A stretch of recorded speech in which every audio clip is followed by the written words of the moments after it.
बोलेंगे जय वाल्मीकि, हर हर वाल्मीकि, जय वाल्मीकि, हर हर वाल्मीकि, जय वाल्मीकि, हर हर वाल्मीकि। धन्यवाद। सृष्टि रचयिता भगवान वाल्मीकि जी के चरणों में नमन करते हुए और हमारी तरक्की का रास्ता बाबा साहब डॉक्टर भीमराव अम्बेडकर जी के चरणों में नमन करते हुए मेरे समक्ष बैठे नौजवान साथीगण, मेरी मातृशक्ति और प्यारे बच्चों, मैं अपने आप को बड़ा भाग्यशाली समझता हूँ कि आज भगवान वाल्मीकि जी के प्रकट दिवस के अवसर पर आज अर्जुन नगर में मुझे आने का अवसर प्राप्त हुआ और भगवान वाल्मीकि जी का आशीर्वाद प्राप्त हुआ। आज सत्संग के माध्यम से या जो वाणी है इसके माध्यम से भगवान वाल्मीकि जी के मार्ग को दर्शाने का ये लोग आपके सामने काम करेंगे। हमें जो हमारे भजन गायक हैं या हमारे जो वाणी का जो अनुवाद करने वाले हैं उनकी हर बात को हमने बड़ी धैर्य से बड़ा ध्यान लगाकर सुनना चाहिए, क्योंकि भक्ति के मार्ग कई हैं, जिसमें से भक्ति का मार्ग भजन करना भी है, जिसके लिए आज आप यहाँ बैठे हो। और वो भक्ति का मार्ग आपको कब मिलेगा? जब आप अपनी बातों को छोड़कर सिर्फ और सिर्फ भजन में ध्यान लगाएंगे, प्रभु वाल्मीकि जी की शरण में जाएंगे, तब भगवान वाल्मीकि जी की दृष्टि आप पर पड़ेगी और आपका उद्धार होगा। अब मैं आपको एक चीज और बताना चाहता हूं। आप देख रहे हैं आपके सामने दो फोटो हैं, एक बाबा साहब डॉक्टर बी.आर. अम्बेडकर जी की और दूसरी भगवान वाल्मीकि जी की। भगवान वाल्मीकि जी के हाथ में कलम है और अगर हम बाबा साहब अम्बेडकर जी का भी नाम लेते हैं, उन्होंने कलम की ताकत को समझा, कलम उठाई, इसलिए हम बाबा साहब अम्बेडकर का भी नाम लेते हैं। लेकिन मुझे दुख और चिंता इस बात की है कि आज हम जिसके वंशज हैं भगवान वाल्मीकि जी के, आज उस वंशज के हाथों में कलम की बजाय झाड़ू आ गई है।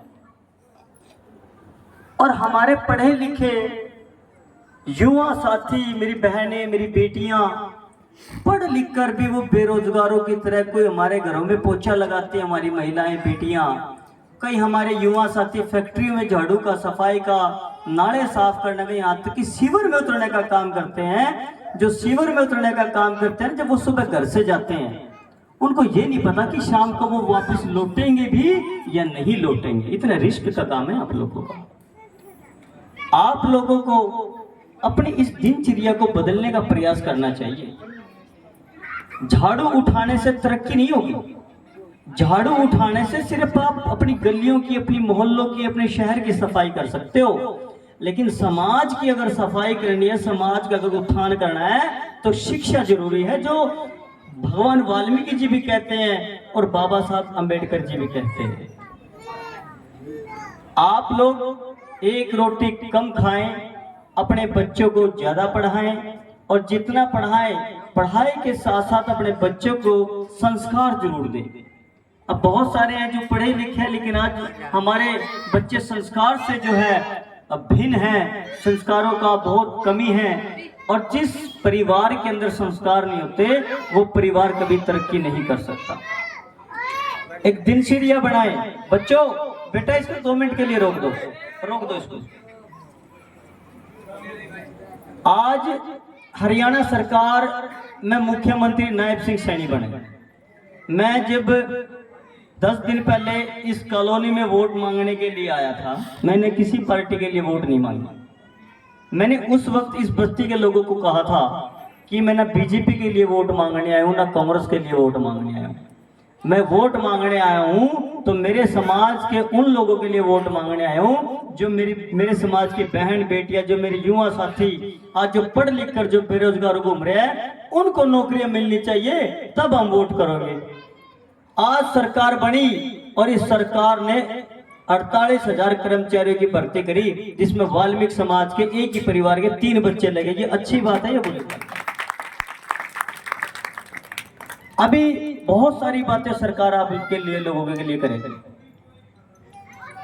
जब मुख्यमंत्री नायब सिंह सैनी को यह कहा गया कि भाई आपकी सरकार बनेगी, आपका पहला काम क्या होगा, मुख्यमंत्री ने यह कहा था कि मैं शपथ लेने से पहले अपने बेरोजगार युवाओं को रोजगार देने का काम करूंगा, और वो आज मुख्यमंत्री ने कर दिया। इससे यह पता चलता है कि वो आपके प्रति कितना वफादार है। एक समय वो था कि जब आपके घर जलाए जाते थे, 100 नंबर पे आप फोन मिलाते थे, वो 100 नंबर नहीं उठता था, अगर उठता था ना तो वो आते नहीं थे। और जब आप प्रॉपर्टी लिखाने के लिए जाते थे तो आपको डरा धमका कर बाहर भेज दिया जाता था।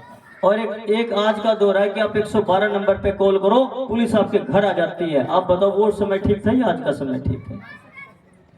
गरीब आदमी को सबसे पहले सुरक्षा चाहिए। आज हमारी जो लड़ाई है वो हमारी डीएससी की लड़ाई है। आज डीएससी की लड़ाई को समझ 36 बिरादरियां मिलकर लड़ रही हैं। मैं आपसे भी निवेदन करूंगा, 20 तारीख को भगवान वाल्मीकि जी का प्रकट दिवस नुरवाड़ा बरसत रोड पर मलिक प्लाजा बैंकेट हॉल के अंदर मनाया जा रहा है। मैं आप तमाम मेरी मातृशक्ति, मेरी माताएं, मेरी बहनें, मेरे युवा साथियों से निवेदन करूंगा, 20 तारीख को भगवान वाल्मीकि जी के प्रकट दिवस पर आप मलिक प्लाजा बैंकेट हॉल बरसत रोड पर आए और अपनी डीएससी की लड़ाई को मजबूत करें और सरकार के सामने अपनी मांग रखें कि भाई हमारे बच्चे बेरोजगार हैं, हमारे जो सीवर कर्मचारी हैं उनके लिए व्यवस्था आप स्थापित करो। भजन करना कोई बुरी बात नहीं है, लेकिन हमारी पूरी जिंदगी भजन में भी नहीं गुजरनी चाहिए। भजन बाबा माननीय हमारे भगवान वाल्मीकि जी ने एक बात कही है रामायण में, जो पहले श्लोक पे लिखा है कि रघुकुल रीत सदा चलाई, प्राण जाई प्रवचन ना जाई। हमें उस श्लोक से भी सीखना चाहिए कि वो क्या कह रहे हैं। वो ये कह रहे हैं कि अगर हमने किसी को जुबान दे दी